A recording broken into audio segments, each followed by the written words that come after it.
Existen secretos de la Segunda Guerra Mundial que nunca llegaron a los libros de historia. Proyectos que permanecieron ocultos durante décadas. Experimentos de los que solo quedaron rumores. En agosto de 1997, una información clasificada salió a la luz. Hablaba de un proyecto que estaban llevando a cabo los nazis, construido bajo el más absoluto secreto. Su nombre era Die Glock, la campana, y lo que ese proyecto oculta podría cambiar todo lo que creemos saber sobre los últimos días del Tercer Reich y sobre la propia física.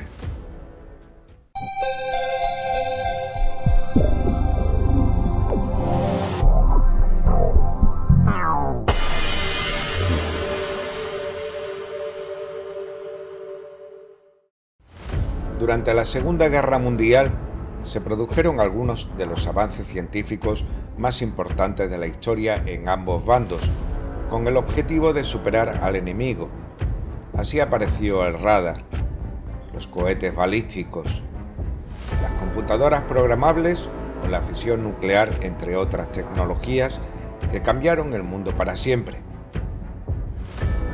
Pero otros de esos proyectos han alimentado mitos y leyendas, o tal vez algo tan real como imposible que aún permanece entre las sombras de lo oculto. Uno de esos proyectos se desarrolló en las montañas del Búho, que se extienden entre Polonia y la República Checa y que se convirtieron en uno de los escenarios más ambiciosos del Tercer Reich. El proyecto tenía un nombre oficial, Ries, que en alemán significa gigante. Adolf Hitler usaba una palabra específica cuando se refería a lo que ocurría bajo esas montañas. Die Entscheidend, que en alemán significa decisivo para el resultado de la guerra. Pero la historia que conecta a estos túneles con el misterio de Die Glock comienza con un hombre, Jacob Sporrenberg. Las fuerzas británicas lo capturaron en Noruega en mayo de 1945. Sporrenberg había sido un general de la SS y el responsable directo de la operación Fiesta de la Cosecha en noviembre de 1943. Una operación que resultó en el asesinato de entre 40.000 y 43.000 judíos en un solo fin de semana. Uno de los episodios más brutales, incluso dentro del horror del Holocausto. Durante meses los británicos lo interrogaron sobre sus crímenes de guerra.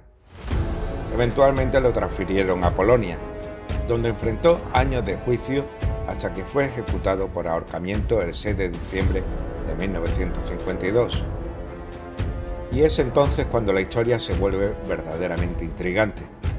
En agosto del año 1997, el periodista militar polaco Igor Witkowski, especialista en tecnología de defensa, que había publicado múltiples libros técnicos sobre armamento alemán, recibió una llamada que cambiaría todo. Su contacto anónimo en los servicios de inteligencia polacos tenía acceso a documentos que llevaban décadas clasificados. Transcripciones de interrogatorios realizados en 1945 a oficiales de la SS capturados. Witkowski solo pudo transcribir manualmente durante las horas limitadas que le permitieron acceder a los archivos. Cuando su tiempo terminó, los documentos desaparecieron. Su contacto anónimo nunca volvió a responder, y 3 años después, en el año 2000, Witkowski publicó lo que había encontrado en un libro titulado La verdad sobre las armas maravillosas. Fue ahí donde el mundo conoció por primera vez el nombre de Die Glock. Según las descripciones que Witkowski afirmaba haber leído en aquellas transcripciones clasificadas sobre un objeto con forma de campana que recibía el nombre de Die Glock y que medía entre 2,7 y 4 metros de altura, con un diámetro aproximado de 3 metros, construido con algún tipo de metal pesado y posiblemente recubierto con material cerámico. Lo que contenía en su interior, según estos testimonios, era verdaderamente sorprendente. dos cilindros que giraban en direcciones opuestas a velocidades extremadamente altas, y dentro de esos cilindros había una sustancia que los nazis habían identificado con el nombre en código Serum 525, descrita como un líquido metálico de color violeta similar al mercurio, pero con propiedades físicas diferentes, altamente radioactivo y tan peligroso de manipular que cuando no estaba en uso lo almacenaban en frascos especiales de 1 metro de altura, forrado con plomo. Los científicos nazis también utilizaban otros materiales raros en los experimentos, específicamente torio y peróxido de berilio, sustancias que identificaban con el término de metal ligero. El dispositivo supuestamente requería cantidades masivas de electricidad para funcionar, alimentado por cables extremadamente gruesos que lo conectaban directamente a una planta de energía cercana. Y cuando se activaba, esos cilindros comenzaban a girar a velocidades cada vez más altas, y los efectos, según estos testimonios, eran perturbadores. Las plantas en un radio de entre 150 y 200 metros alrededor del dispositivo comenzaban a descomponerse de manera normal, convirtiéndose en una sustancia viscosa y grasa de color negruzco que no se parecía a ningún proceso natural de descomposición vegetal. La sangre de los animales que eran expuestos a los efectos del dispositivo se gelificaba de manera extraña y se separaba en fracciones distintas. En los tejidos orgánicos aparecían formaciones cristalinas que normalmente no deberían estar presentes en la materia viva. El dispositivo emitía una luz azul fosforescente intensa y producía un zumbido mecánico constante. Muchos de los científicos que trabajaban directamente con el dispositivo acababan muriendo. 5 de los 7 miembros originales del equipo científico fallecieron durante las pruebas iniciales, y los síntomas que presentaban antes de morir eran consistentes con la exposición masiva a radiación ionizante. Descomposición celular acelerada, problemas graves en la coagulación sanguínea y daño masivo en el material genético. Las teorías sobre cuál era el verdadero propósito de la Die Glocke son tan variadas como imposibles de verificar de manera independiente. La primera teoría importante propone que se trata de un motor experimental de antigravedad, un dispositivo capaz de generar campos electromagnéticos de tal potencia que podrían teóricamente neutralizar o contrarrestar el efecto de la gravedad terrestre sobre objetos masivos. Según esta interpretación, la estructura de hormigón conocida como de Genge no era simplemente una plataforma de soporte convencional, sino un banco de pruebas especializado donde la campana se suspendía del centro utilizando gruesas cadenas de acero mientras los científicos nazis intentaban hacerla levitar, o al menos reducir su peso aparente de manera claramente medible. Otros investigadores van más allá en sus especulaciones y hablan de una máquina del tiempo, argumentando que los cilindros contrarrotatorios llenos de mercurio altamente ionizado, girando a velocidades que se aproximan a límites mecánicos extremos, podrían teóricamente generar lo que algunos físicos llaman campos de torsión, distorsiones localizadas en el tejido mismo del espacio-tiempo que podrían permitir de alguna forma la manipulación temporal. Y es aquí cuando surge algo verdaderamente intrigante que conecta estas teorías modernas con conocimientos milenarios.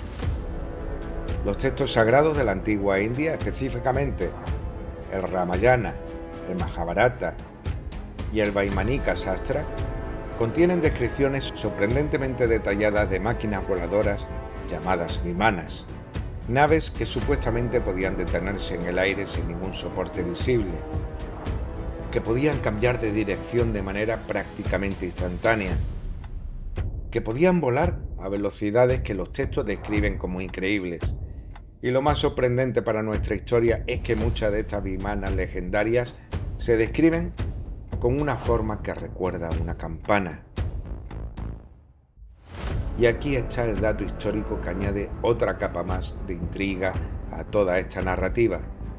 Está documentado que la Alemania nazi envió múltiples expediciones oficiales a la India y al Tíbet durante los años 30 y que la Ahnenerbe, que era el Instituto de Investigación Especial de la SS, dedicado al estudio del ocultismo, las antiguas civilizaciones y lo que ellos consideraban conocimiento ancestral perdido, estaba obsesionada con la idea de recuperar tecnología o conocimientos científicos de culturas antiguas que hubieran sido olvidados o suprimidos por la historia convencional.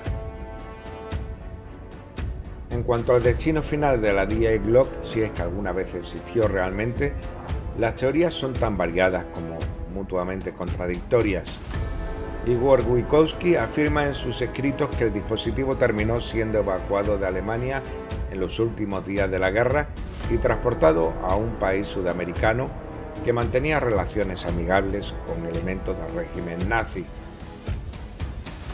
Sin embargo, otros investigadores sugieren algo diferente, que la Die Glocke fue trasladada a Estados Unidos como parte de un acuerdo secreto negociado con el general de la SS Hans Kammler, uno de los hombres más poderosos y misteriosos de los últimos días del Reich, que desapareció sin dejar rastro. Y luego está la teoría más llamativa de todas. El 9 de diciembre de 1965, una bola de fuego brillante fue vista por miles de testigos en 6 estados diferentes mientras cruzaba el cielo nocturno sobre Pensilvania. Y múltiples residentes del área llegaron rápidamente al lugar del supuesto impacto en un bosque cerca del pueblo de Gettysburg. Describieron haber visto un objeto metálico con una forma que algunos compararon con una bellota gigante y otros con una campana invertida, con símbolos o inscripciones extraños grabados alrededor de su superficie. Minutos después de estos primeros avistamientos, el ejército estadounidense acordonó toda el área y, según el testimonio de múltiples testigos locales, personal militar cargó algo grande y pesado en un camión cubierto con lonas y lo transportó fuera de la zona bajo escolta armada. Oficialmente, las autoridades afirmaron no haber encontrado nada en el sitio. Algunos investigadores proponen que Die Glocke no era simplemente un dispositivo de antigravedad, sino una máquina del tiempo funcional, y que el general Hans Kammler la utilizó en los últimos días de la guerra para escapar no hacia otro lugar geográfico, sino hacia otro tiempo, concretamente 20 años hacia el futuro, de mayo de 1945 a diciembre de 1965, relacionándolo directamente con el incidente de Gettysburg.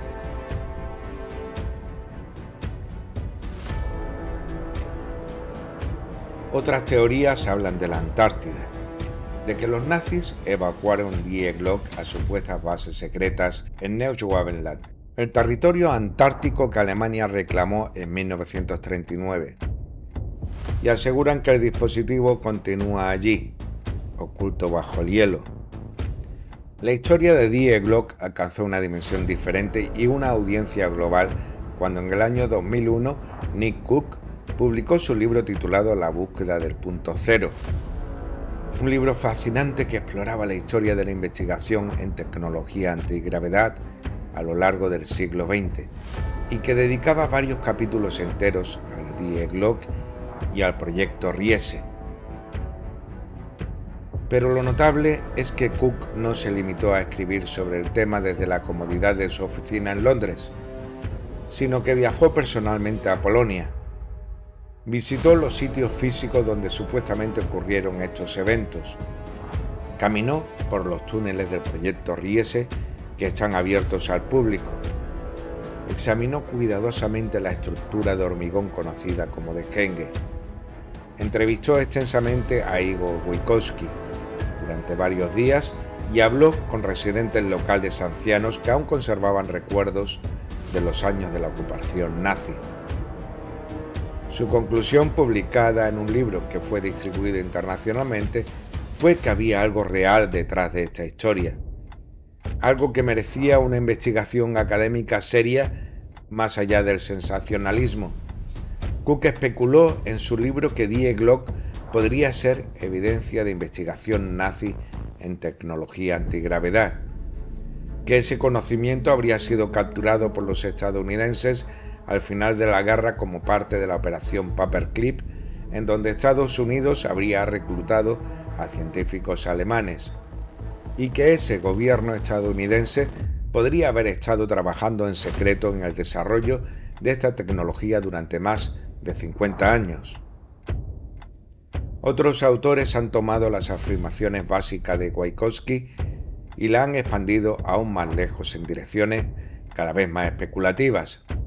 Joseph Farrell, en su libro La Hermandad SS de la Campana, afirma sin evidencia documental directa que el dispositivo era tan importante para los nazis que mataron deliberadamente a 60 científicos e ingenieros que habían trabajado directamente en el proyecto y que enterraron sus cuerpos en una fosa común para asegurar que el secreto muriera con ellos.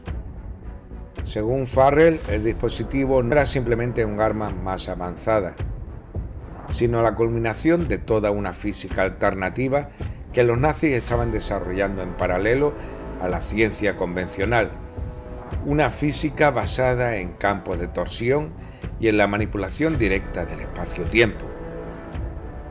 Por otro lado, Henry Steven, en su libro Las armas suprimidas y todavía secretas de Hitler, afirma que la Die Glocke contenía lo que se conoce como mercurio rojo, una sustancia que es semilegendaria en sí misma y cuya existencia real es cuestionada por la mayoría de los químicos profesionales, y describe historias que alegan que un espejo cóncavo montado en la parte superior del dispositivo que proporcionaba supuestamente la capacidad sobrenatural de ver imágenes del pasado, tal vez vinculado como precedente al famoso cronovisor.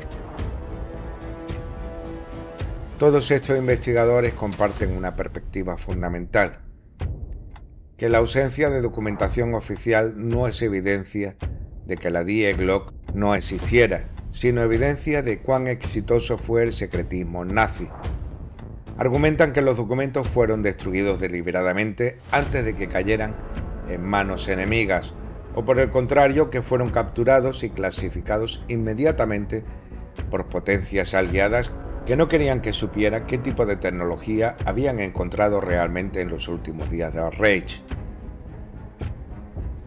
Pero examinemos ahora lo que existe, o mejor dicho, lo que no existe en los registros históricos, porque no hay ni un solo documento nazi original de los millones que fueron capturados por las fuerzas aliadas al final de la guerra que menciona un proyecto con el nombre de Die Glocke. Los archivos capturados por los estadounidenses, que son extensos y que han sido examinados por miles de historiadores durante décadas, no contienen ninguna referencia a este supuesto dispositivo. Los archivos británicos, igualmente completos, tampoco mencionan nada similar. Los archivos soviéticos que se abrieron después de la caída de la Unión Soviética, que contienen también documentación masiva sobre tecnología alemana capturada, tampoco hacen referencia alguna a la Die Glocke. Y lo que es tal vez más revelador es que los científicos alemanes que fueron capturados durante la operación Paperclip, incluyendo figuras tan importantes como Werner von Braun, que era el director técnico del programa de cohetes V2, nunca mencionaron nada remotamente parecido a la Die Glocke en ninguno de sus extensos interrogatorios que duraron meses.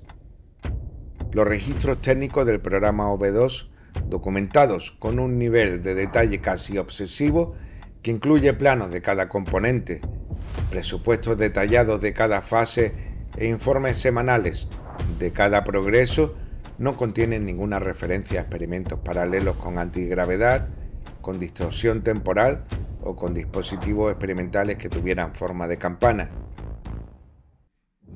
Die Glocke, si realmente existió y si realmente era tan importante estratégicamente como las teorías sugieren, no dejó rastro alguno que sepamos. Los historiadores son prácticamente unánimes en su escepticismo. Brian Dunning, que produce contenido con una amplia investigación, señala que la ausencia total en el registro histórico documentado es devastadora para cualquier afirmación seria de que esto fuera un proyecto real con recursos significativos asignados. La explicación más mundana y tal vez más probable para la estructura conocida como de Genge también resulta ser la más simple cuando la examinamos objetivamente con ojos de ingeniero. Investigadores independientes que han visitado el sitio han comparado la estructura con otras construcciones industriales de la región y de la época. Resulta que en la ciudad polaca de Siedlce, ubicada a varios kilómetros de distancia, existe una torre de enfriamiento industrial para una planta de energía cuya base de soporte es extrañamente similar a de Genge.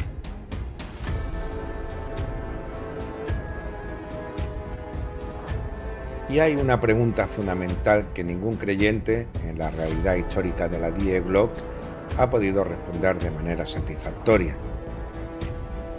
Si los Estados Unidos realmente capturaron tecnología de antigravedad funcional en el año 1945, una tecnología que supuestamente podía neutralizar el efecto de la gravedad terrestre sobre objetos masivos, ¿por qué siguieron usando exclusivamente cohetes químicos convencionales basados en los mismos principios básicos del cohete V2 nazi para todas sus necesidades de lanzamiento espacial?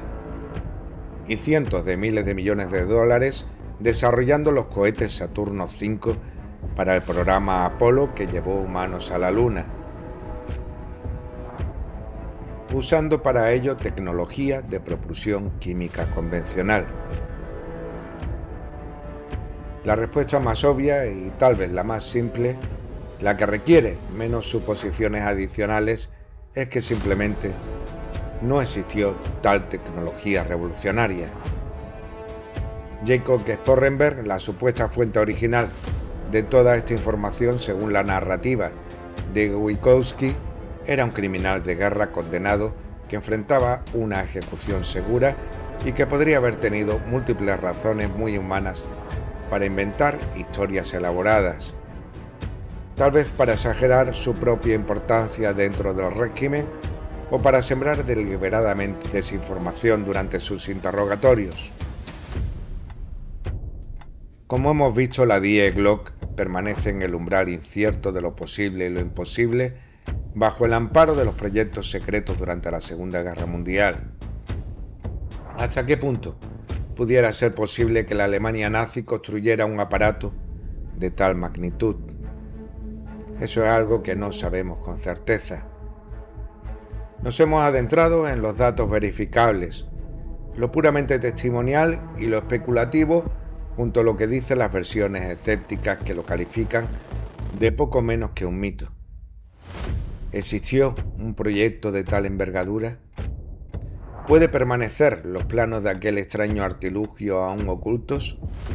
¿O tal vez se están aplicando actualmente a máquinas militares secretas de las cuales no tenemos conocimiento alguno? Como siempre, les dejo a ustedes que saquen sus propias conclusiones y les animo a que las compartan en los comentarios.